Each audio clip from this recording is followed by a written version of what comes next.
Hello বন্ধুরা, আগের রবিবার একটু ইচ্ছা হলো যে ডেকার্স লেনে যাওয়া। ডেকার্স লেন হচ্ছে অফিস পাড়ার নামে খ্যাত, মোটামুটি সবাই চেনে। যাই হোক, এবারে হাওড়ায় নেবে যাচ্ছি। এবারে হাওড়া স্টেশনটা একটু ফুটেজ নিলাম। এবার আমরা চলে এসেছি লঞ্চ ঘাটে। লঞ্চ ঘাটে এত সুন্দরী দৃশ্য, সেজন্য তুলতে একটু ভুললাম না ছবি। এবার লঞ্চ ঘাট থেকে আমরা বিবাদীবাগে চলে এলাম। বিবাদীবাগ থেকে আমরা এলাম অফিস পাড়ায়। সেখানে একটু জরুরি কাজ ছিল, সেই কাজটা করে আমরা বেরিয়ে পড়লাম। বেরিয়ে পড়ে আমরা একটু আশেপাশে ঘুরতে শুরু করলাম।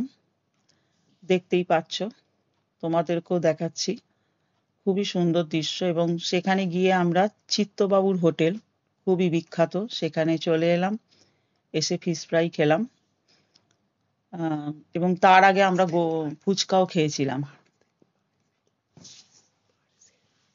আর একটু পার্সেল নিলাম বাড়ির জন্য। তারপর হাওড়া থেকে আমরা হাওড়া অবধি ট্যাক্সি করে চলে এলাম। আর ওখান থেকে আমরা গন্তব্যস্থ